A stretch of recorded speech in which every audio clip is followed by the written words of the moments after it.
Hey guys, it is me and Rue and Chase.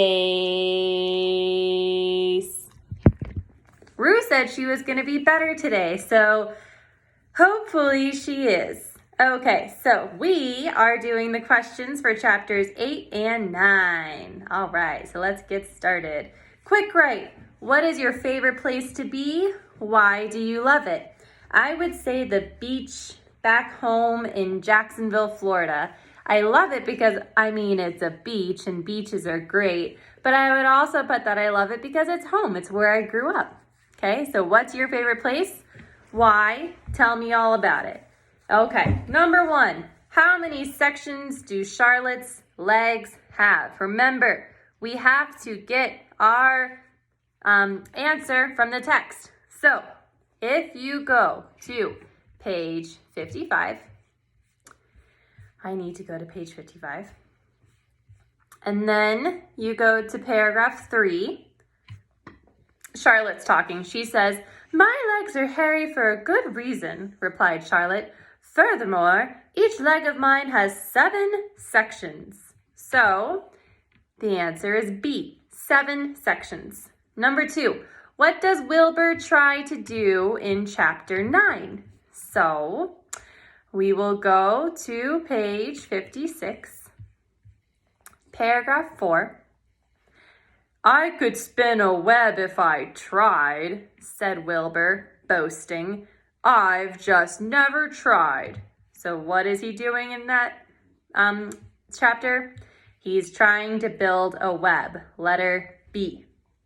Okay, put the statements in chronological order using the numbers 1 through 5. I'm going to read them out loud one time, and then I'm going to go back through and think to myself which one is number 1 and start there. Templeton gives Wilbur a piece of string. Mrs. Arable says she wants to speak to Dr. Dorian about Fern. Fern tells her parents about the animals talking. Charlotte tells Wilbur to go to sleep. Charlotte educates Wilbur about her legs. Okay, it's chapters 8 and 9, so you have to think about both of them, and if you forget, that's fine. Please just go back to the text. So, Templeton gives Wilbur a piece of string. That doesn't happen first. Mrs. Arable says she wants to speak to Dr. Dorian about Fern. I know that doesn't happen first, but it happens pretty close to first. Fern tells her parents about the animals talking. That does happen first, so that would be number 1. And then after she tells her parents about how the animals talk, Mrs. Arable wants her to see a doctor, so that's number 2. Number 3 is when Charlotte educates Wilbur about her legs. Number 4, Templeton gives Wilbur a piece of string. And number 5, Charlotte tells Wilbur to go to sleep. Similes, you guys know these. It's when you compare two things using the words like or as, so you can do these on your own. In the quote below, underline the simile.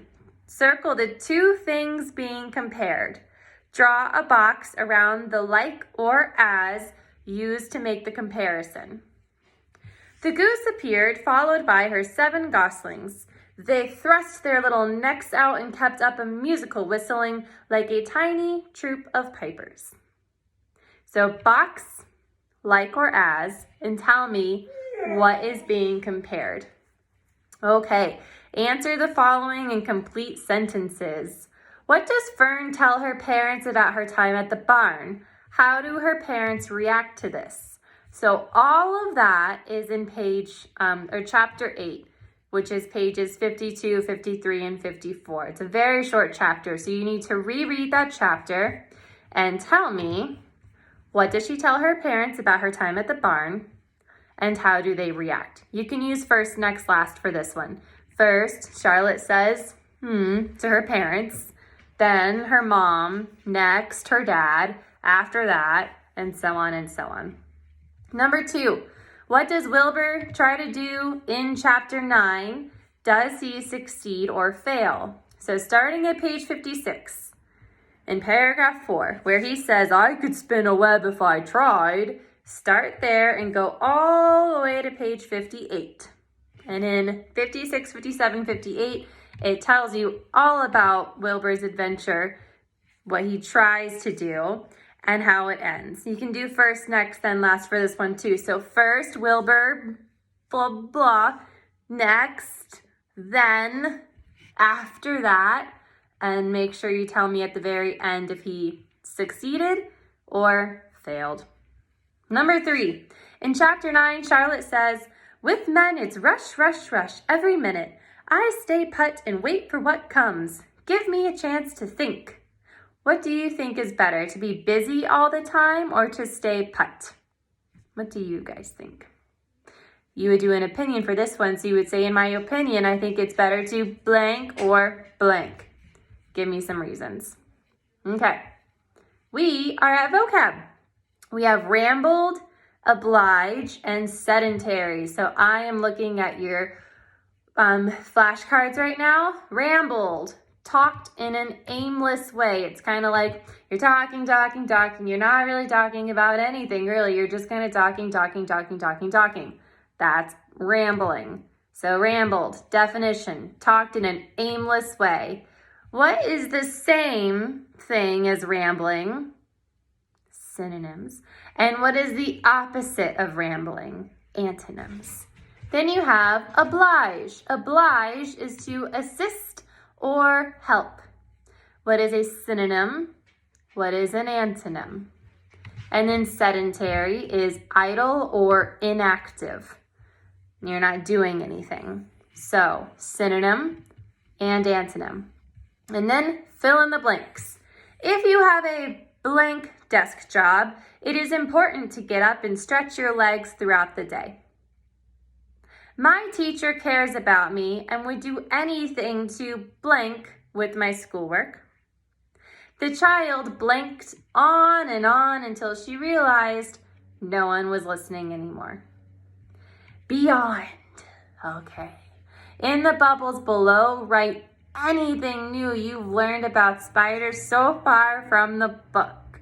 So what are some things you learned about spiders that you didn't know before? If you can think of 4 things, that would be amazing. If you can think of even more, that would be even more amazing. I definitely learned a lot about spiders reading this book. So try and think of some things and go back to the book and use some text evidence to make sure that you're saying the right stuff. That was pretty easy today, guys. Let's see. Let's check in on Chase. Say hi, Chase. Oh, there he is. Rue. What about Rue? Say, hey, crazy. Hey, Rue. Why do you bark so much in the videos and interrupt our learning? This is what she does all day. She just looks out the window and barks at every single squirrel and every single dog and every single person and all the mailmen and everybody possible. She doesn't want anyone else to have fun because she's crazy. Bye.